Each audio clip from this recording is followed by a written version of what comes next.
O ano passado a gente já falou um pouco sobre o modelo atômico de Dalton. Não sei se vocês lembram. A gente viu o modelo dele, onde ele falava que o átomo era como bola de bilhar, indivisível, indestrutível. Lembram disso?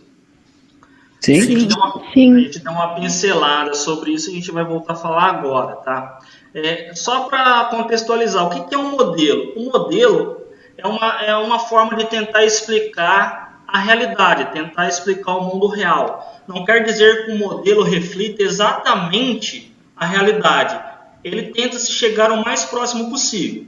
E como vocês já devem saber, a ciência não é imutável. Ela pode mudar de acordo com o quê? Com novas descobertas, com novos conhecimentos. Então, uma coisa que hoje é verdade para a gente, pode ser que daqui 10, 50, 100 anos já não seja mais. Por quê? Aí, às vezes a gente descobre coisas novas, a gente tem novas experiências, isso daí complementa o que a gente já sabia, e isso causa transformação de mundo, transformação de pensamento, transformação de verdades, tá?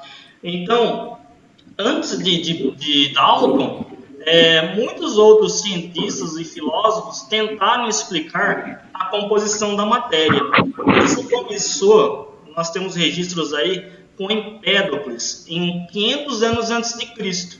500 anos antes de Cristo, Empédocles, um filósofo, já tentava explicar a composição da matéria. Só que para ele, o que era a matéria? Do que era composta a matéria? Por 4 elementos essenciais: água, fogo, terra e ar. A mistura desses elementos, da terra com o ar, da terra com o fogo, do fogo com a água, é que originava tudo que nós temos. E isso era para ele. Como ele era um filósofo, como é que o filósofo chega nas suas teorias? Através do raciocínio. Ele não prova isso em laboratório. Diferente de um cientista, que para ter uma teoria, ele faz antes em laboratório. Tá? Então, 500 anos antes de Cristo, tinha esse conceito da matéria.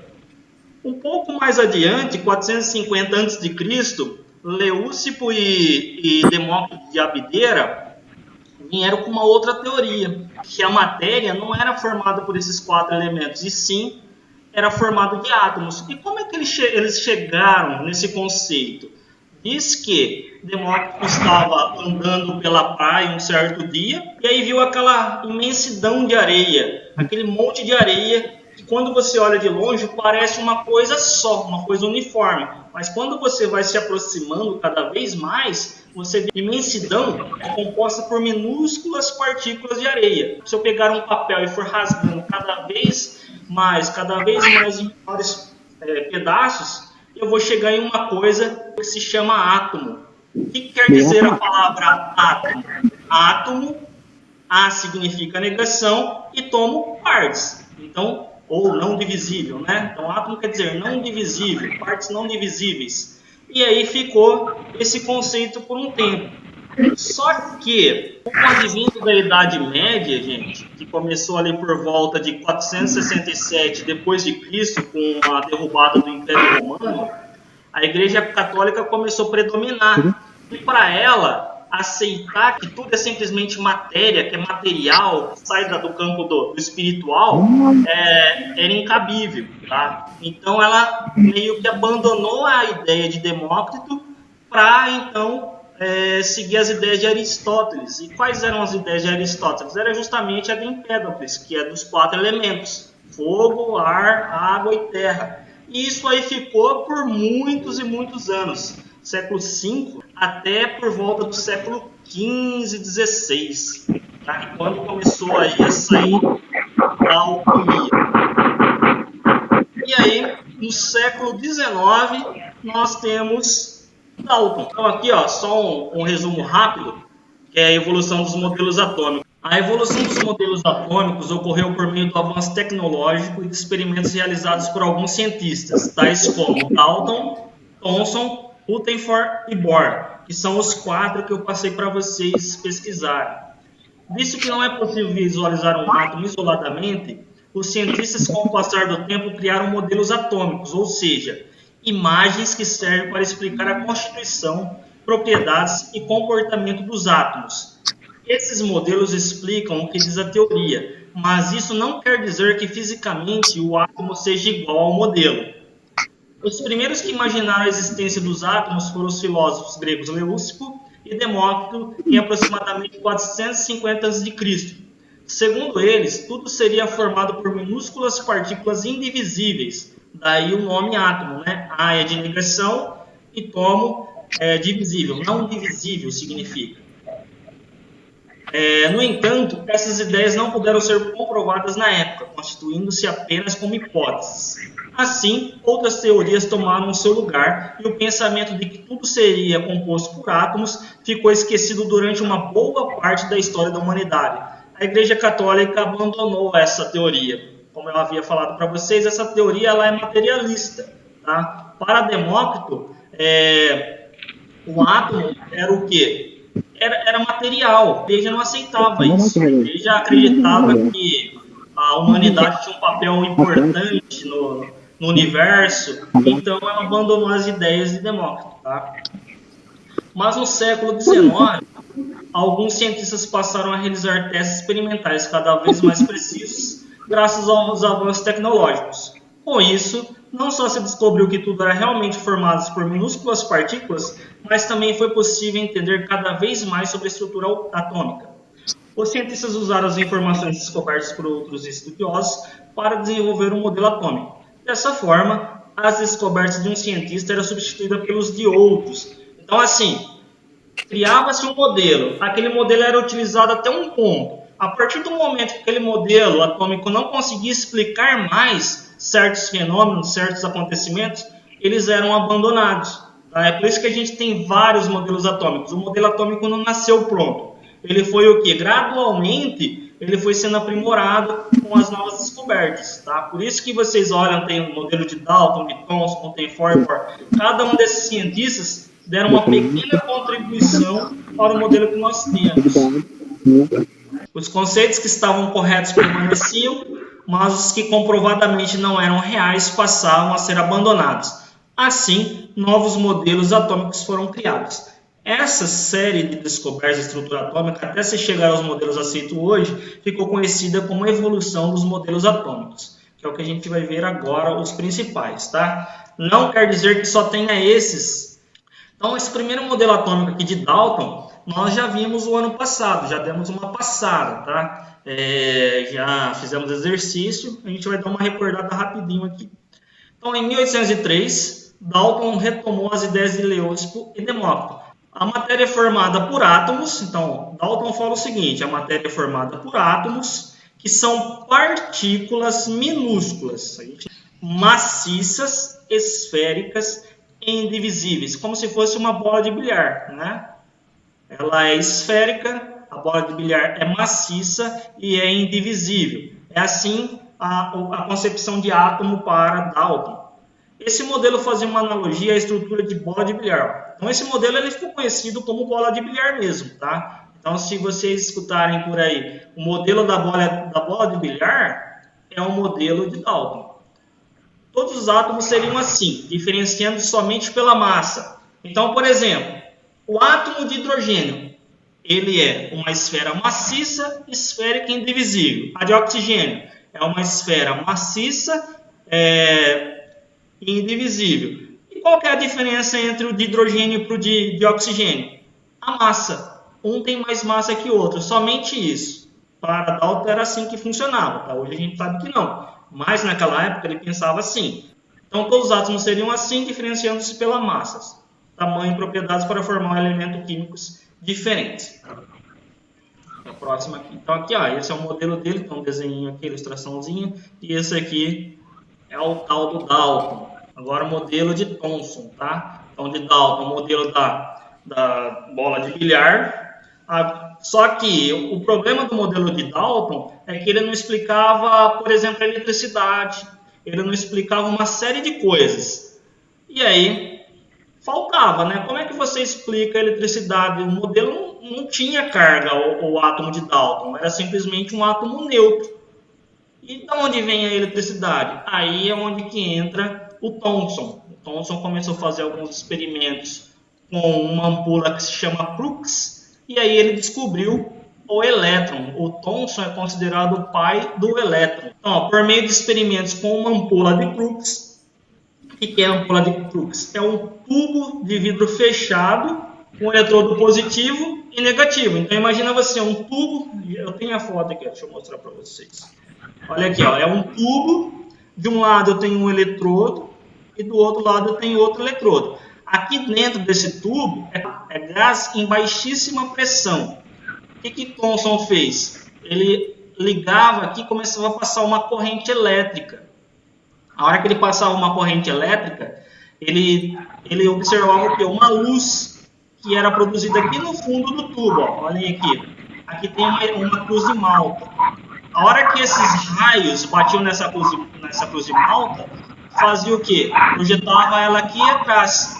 Esses raios que são liberados aqui ficou sendo conhecido como raios catódicos, tá? E o que mais que Thomson concluiu? Que eles andavam em linha reta, porque batia aqui e projetava a cruz aqui atrás em um tamanho maior. Aí ele começou a fazer alguns experimentos. Ele pegou placas com campo elétrico positivo e tentava aproximar. A hora que ele aproximava, ele via que esse feixe de luz aqui ele mudava, tá? Ou ia para cima ou para baixo, de acordo com a polaridade que ele aproximava. Aí já a gente vai ver isso aí melhor. Thomson descobriu que existem partículas negativas que compunham a matéria.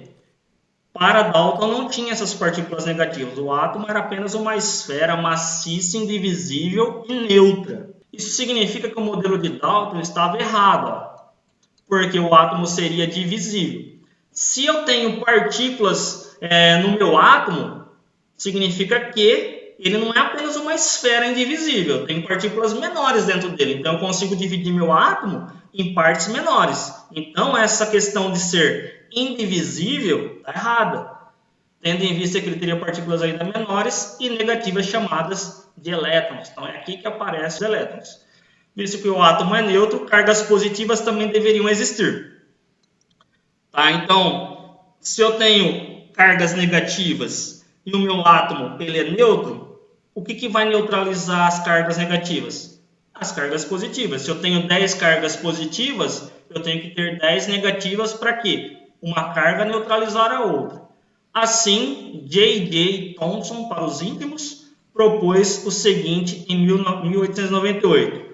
O átomo é constituído de uma partícula esférica de carga positiva não maciça, ó, diferente do que o Dalton falava, que era uma esfera maciça e indestrutível, né, e indivisível, incrustada de elétrons que são negativos, de modo que sua carga elétrica total é nula.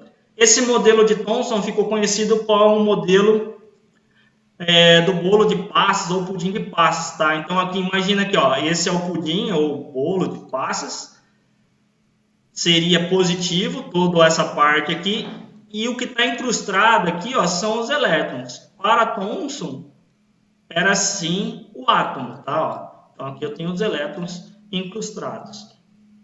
Vamos dar uma olhada aqui nesse vídeo da ampola sendo usada. Então aqui, ó, essa é a ampola de Crookes. Pois, se um objeto for colocado na sua frente, é criada uma sombra simétrica na parede da ampola.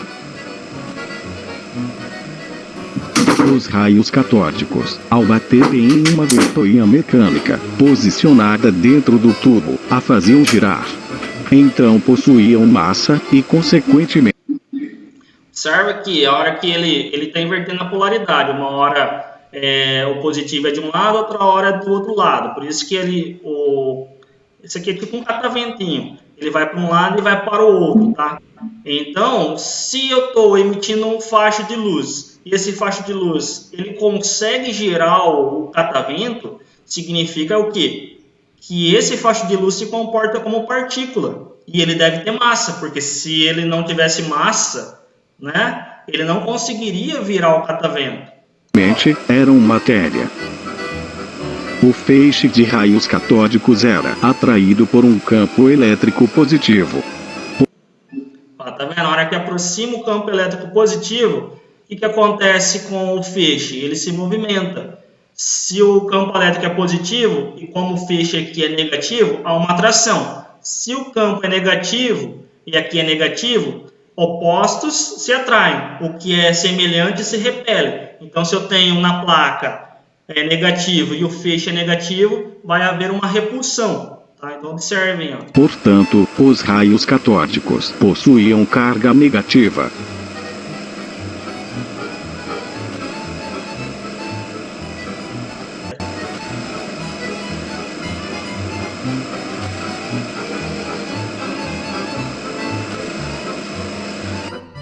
Aqui nós temos ele, ó, esse cara aqui, bigodudo. Então aqui, ó, o modelo de Rutherford. Em 1911, o físico neozelandês Ernest Rutherford realizou um experimento em que ele bombardeou uma finíssima lâmina de ouro com partículas alfas. As partículas alfas, galera, são positivas, tá? São partículas positivas, emitidas por uma amostra de polônio, material radioativo. Então, com a descoberta dos materiais radioativos, aí começou a ser possível uma série de experimentos que não eram possíveis na época de Dalton e nem na época de Thomson. E aí também começou uma série de questionamentos em relação ao modelo de Thomson. Por quê? Já não explicava ao material radioativo. Tá? Então, conforme vai sendo descobertas novas coisas, os modelos eles têm que sendo adaptados, se adequarem às descobertas, que ficava dentro de um bloco de chumbo e um pequeno orifício pela qual as partículas passavam. Ó, experimenta esse aqui. Ó. Então, olhem aqui, ó, eu tenho um bloco de chumbo, porque o chumbo não deixa vazar a radiação. Aqui dentro eu tenho um material radioativo, que se chama polônio, e o único orifício por onde a radiação pode sair é através desse orifício. Aqui tem uma abertura, tá? Essa aqui, ó, é a lâmina de ouro. Então, o que ele fez? Ele colocou a lâmina de ouro na frente desse aparato aqui. A hora que as partículas radioativas, partículas alfas de carga positiva, começaram a passar por aqui, elas seguiam em linha reta e batiam na lâmina de ouro.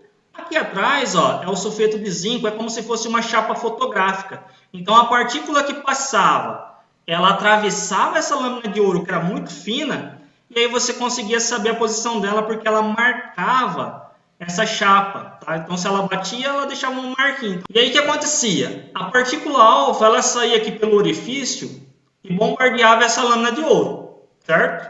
Aí, o que ele observou? Ele observou que quando essa partícula alfa batia na lâmina de ouro, ela atravessava e seguia em linha reta. Bom, a primeira bateu aqui atrás, ó.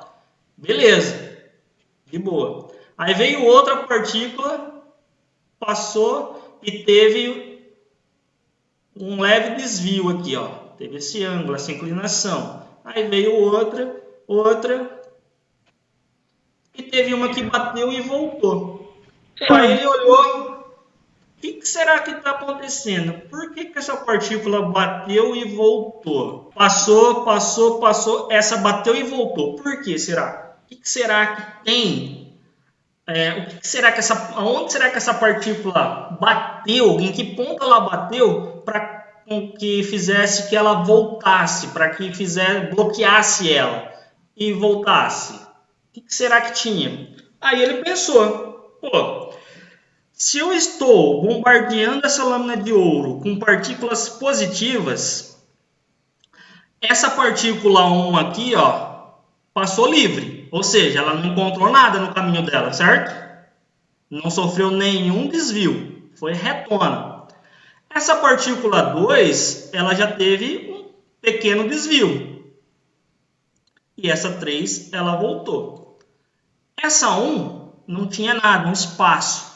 Essa 2, ele concluiu o quê? Que para ter esse desvio, essa angulação aqui no centro só pode ter uma outra partícula de carga também positiva.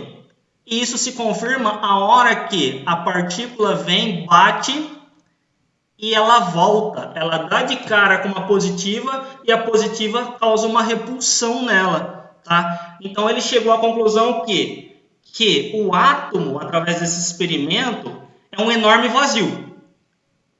É um enorme vazio, só vazio. E no centro desse espaço vazio, bem pequenininho, existe uma partícula de carga também positiva. Isso explica porque quando eu lancei a partícula alfa, ela bateu e fez essa trajetória aqui da número 3. Positivo bateu com positivo e foi repelido. Houve uma repulsão. Tá? Cargas iguais, elas são repelidas. Cargas diferentes são atraídas. Aqui nesse caso, ó, a carga, por o núcleo ser tão pequeno, essa partícula passou nesse espaço vazio e nem sofreu nenhuma atração nem repulsão, por isso que ele passou livre. Aqui ele já passou um pouquinho mais perto dessa carga positiva do núcleo, por isso que teve esse desvio. Aqui ele bateu em cheio ao núcleo e por isso que ele voltou. Se a gente for fazer uma comparação do átomo com a vida real, imagina um campo de futebol, tá? Imagina um campo de futebol. Aqui no meio desse campo, eu coloco uma bolinha de gude, uma burquinha, bem no centro. E aqui eu tenho as arquibancadas. E aqui eu tenho alguns torcedores. Tem o Cauê, tem a Rebeca, tem a Giovana aqui, torcendo aqui, tá? Essa bolinha de gude aqui no centro equivale ao núcleo do meu átomo, que é de carga positiva. Por isso que tem essa repulsão da partícula alfa aqui, ó, que também era positiva. Então essa bolinha de gude aqui no centro é o núcleo do meu átomo. Em volta, as arquibancadas é uma coisa que eu chamo de eletrosfera, que é essa região que está em volta ao núcleo do meu átomo. E os torcedores que estão sentados aqui, ó, os poucos torcedores, são os meus elétrons, tá? Esse é o modelo de Rutherford. Esse modelo ficou conhecido como modelo planetário. Por quê? Parece que eu tenho aqui, ó, órbitas, eu tenho planetas em volta. Os elétrons seriam planetas em volta aqui do núcleo, da mesma forma que é o sistema solar, que é o Sol, em volta tem os planetas aí, planeta Terra e tal. Tá? Então ficou conhecido como modelo planetário, através desse experimento. Só que assim, havia problemas também nesse modelo atômico. Rutherford era um cientista que gostava de aula prática, gostava de fazer as coisas, gostava de laboratório, gostava de experimentos. Ele não gostava muito de teoria. Para ele, se a teoria tivesse certo ou errado, tanto faz. Ele gostava de pôr a mão na massa. E havia um problema nesse modelo. Por quê? Como eu falei para vocês, tinha um pequeno núcleo de carga positiva e em volta eu tenho a eletrosfera com os elétrons orbitando, girando em volta desse núcleo. E os elétrons de carga negativa. Carga positiva com carga negativa, vocês sabem que tem uma atração. Então, ó, com o passar do tempo, a atração dessa carga positiva em cima dessa carga negativa iria crescer, porque o elétron está girando. Com o tempo, com a atração de uma negativa por uma positiva, vai desacelerando esse elétron. Vai desacelerando, desacelerando, até que iria acontecer? Ele iria colidir com o núcleo do átomo e o átomo não iria existir. A gente sabe que isso não é verdade, por quê? Nós estamos aqui, né? Então isso não pode ser, não está certo. Então esse modelo de Rutherford, ele tem essa falha que foi corrigida com o próximo cientista chamado Bohr, que a gente vai ver já. Então, ó, por meio dos resultados desse experimento, Rutherford percebeu que na verdade o átomo não seria maciço, como Dalton falou, e Thomson também, e ele propôs o seguinte: o átomo é descontínuo. O que quer dizer isso? Ele tem uma região muito grande, vazia, e uma pequeníssima região onde concentra sua massa, que é o núcleo, que é a carga positiva. Então ele não tem uma massa contínua, não. Ele tem um espaço vazio e um pequeno espaço com massa. E é formado por duas regiões: o núcleo, que eu acabei de falar para vocês, de carga positiva, e a eletrosfera de carga negativa. O núcleo é denso. Por que ele é denso? Porque é onde está concentrada a massa. Se você for comparar um núcleo de carga positiva, o que é a carga positiva? A carga positiva se chama próton, tá? Prótons. O próton é 1836 vezes mais pesado do que o elétron. Tá? Então, um próton é 1836 vezes mais pesado do que o elétron. Ou seja, a massa do elétron é quase desprezível. Eu posso desprezar a massa do elétron. O próton só está no núcleo. Ou seja, aonde que está concentrada a massa? No núcleo. Tá? Positiva, ou seja, é constituído de prótons. A eletrosfera é uma grande região vazia, onde os elétrons ficam girando ao redor do núcleo. Esse é o modelo de Rutherford. Está aqui o cara pálida. E aqui, ó, o núcleo, tá vendo aqui, ó, com carga positiva, em volta, essas linhas aqui, ó, é a eletrosfera, e na eletrosfera nós temos os elétrons de carga negativa. Como carga positiva atrai carga negativa, com o passar do tempo essa carga negativa seria atraída para o núcleo até ser colapsada, até bater aqui no núcleo, tá? E aqui, ó, esse modelo é conhecido como modelo do sistema solar, modelo planetário. O nêutron foi incorporado agora no modelo de Rutherford com o Chadwick, tá? 1932. Veja bem, o modelo de Rutherford foi proposto em 1908. Olha só quantos anos se passaram até o nêutron ser incorporado ao modelo dele, tá? Então, em 1932, o cientista Chadwick descobriu a terceira partícula subatômica, o nêutron. Então, se você pensar lá em Dalton, Dalton era uma esfera maciça e indivisível, não é?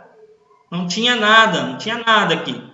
Com o de Rutherford, agora nós já sabemos o quê? Que ele não é uma esfera maciça e indivisível. É uma esfera que se divide em outras muito pequenas, que são as partículas subatômicas. Que nesse caso, elétrons, prótons e nêutrons. O nêutron, como o nome já diz, não tem carga. Tá? É ele que faz o quê? Imagina você que o núcleo do átomo, ó, cheio de carga positiva. Cargas positivas, cargas iguais, sempre vai haver o quê? Se repele. Uma o quê? Se repele. Sei lá, alguma coisa assim. Vai haver uma repulsão entre elas, né? Aí imagina o núcleo do átomo aqui, ó, sofrendo um monte de repulsão desse próton com esse próton, um tentando empurrar o outro. O que iria acontecer com o núcleo desse átomo? Explodir. Não tem como ele existir. Por quê? Tem muita repulsão. Pô, mas e como é que esse átomo é estável? Como é que ele existe? E aí foi onde Chadwick concluiu que no núcleo desse átomo eu também tenho cargas, eu tenho partículas, né? Não são cargas, são partículas neutras, que elas fazem o quê? Elas fazem a separação aqui, ó. Elas se colocam no meio aqui para tentar fazer o quê? Diminuir ao máximo essas repulsões. Elas meio que dão aquela separadinha, um próton quer brigar com o outro, o nêutron entra no meio, opa, cada um pro seu lado aí. Mais ou menos dessa forma, tá? Então aqui nós temos o modelo de Rutherford agora, com prótons no núcleo, que são as cargas positivas, os nêutrons, que não têm carga, e em volta, na eletrosfera, nós temos os elétrons. E aí nós chegamos ao nosso último modelo, que é o modelo de Bohr. O Bohr pegou o modelo de Rutherford, que tinha problemas, como eu havia dito para vocês, que é o problema da carga negativa ser atraída pela carga positiva, e começar a perder a aceleração, porque ele está girando, está orbitando. E com o tempo ele vai colapsar aqui no núcleo e o átomo não vai existir. Então tinha esse problema. Pô, como é que isso é possível? Aí o Bohr pegou as ideias de Rutherford e fez o seu modelo, tá?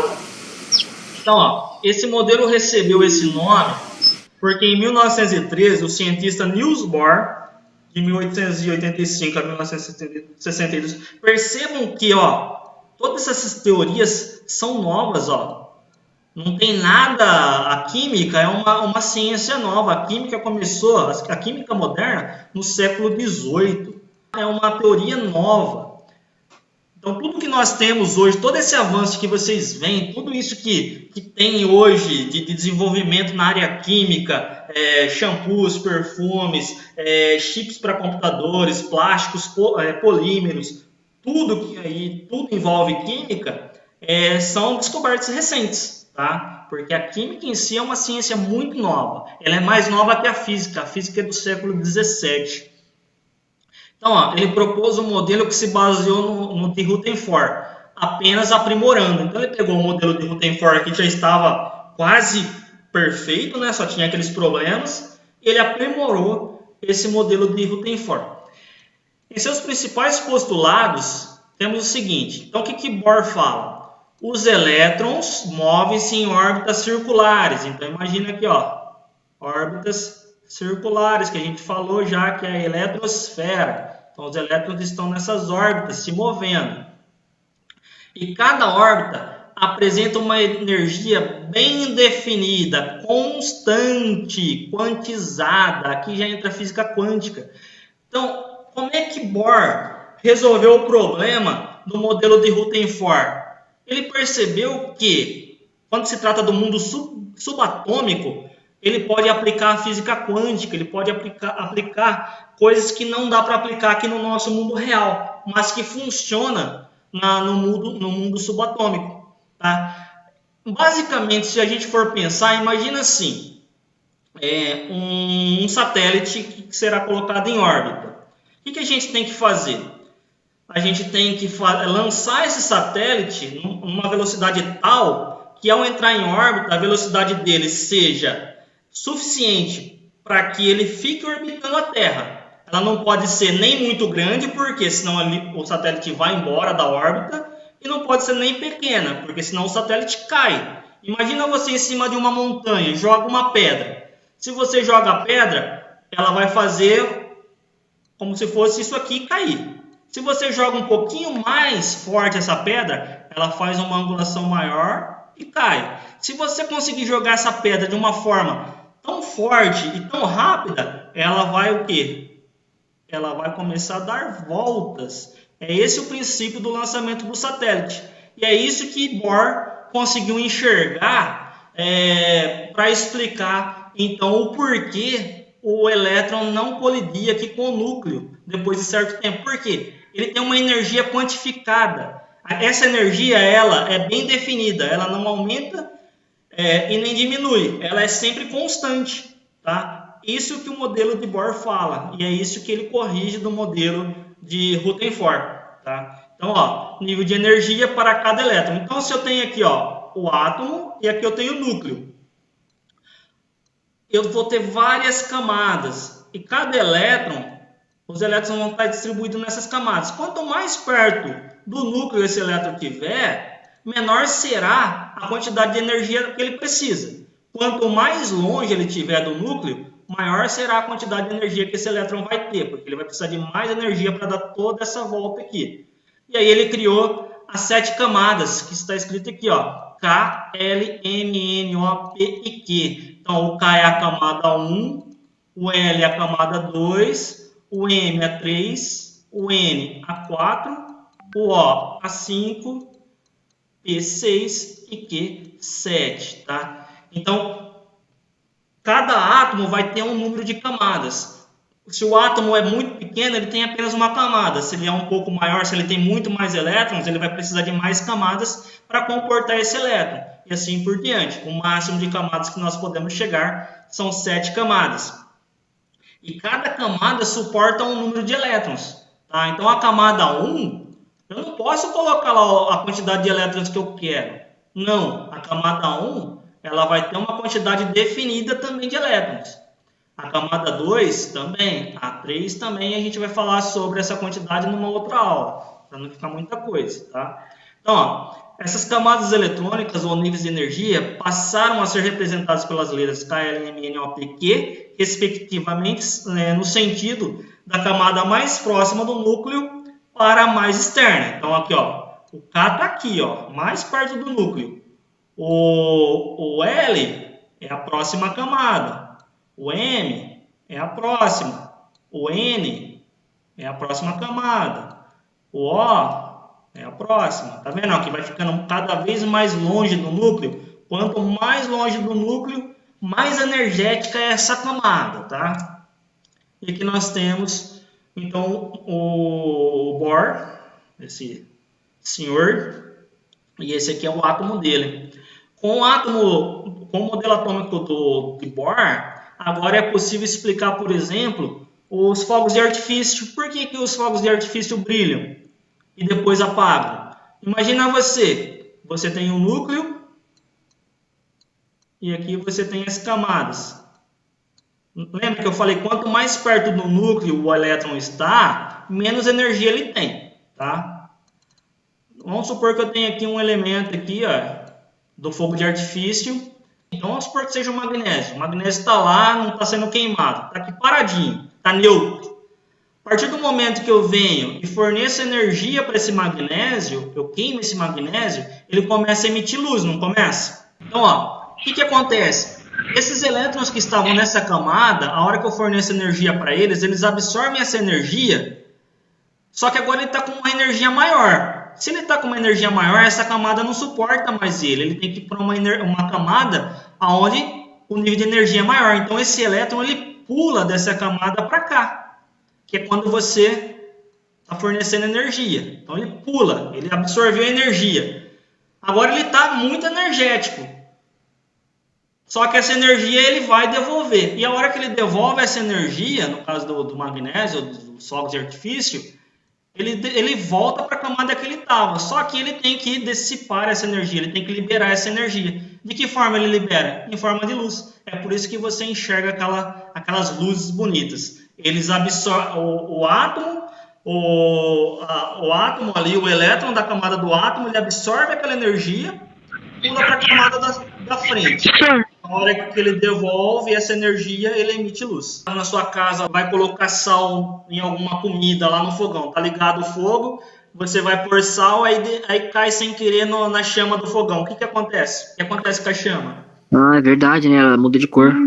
Fica laranja. Tá meio amarelada, laranja. Isso, fica meio alaranjado, meio amarelado. Por quê? Ele absorve a energia da chama e devolve em forma de luz. E aí faz com que muda a coloração da chama. Cada elemento químico vai ter uma coloração específica. Isso se chama teste de chama. É que a gente não tem como fazer agora, mas é bem legal. Vamos seguir aqui para fechar. Então aqui, ó, só um exemplo das camadas. Tá vendo aqui o hidrogênio? O hidrogênio ele só tem um elétron, por isso ele só tem uma camada. O hélio tem 2 elétrons. E aí só tem uma camada. Porque a camada K, que eu vou falar depois, suporta 2 elétrons. Se o elemento tiver mais que 2 elétrons, ele tem que ir para uma outra camada. Então, por exemplo, o hidrogênio ó, tem 2 elétrons. Tem 1 elétron, desculpa. O hélio tem 2. O lítio tem 3. Se a camada K só cabe 2, não dá para colocar mais um. Então, é criada uma nova camada para acomodar esse elétron. Tá? Continuaremos na próxima semana. Aí tinha as atividades, que acho que alguns já fizeram, que é só fazer uma síntese de cada modelo, é só pegar o texto. Esse texto aqui eu mandei para vocês, estava lá no blog, postei no grupo também. E assistir esse vídeo.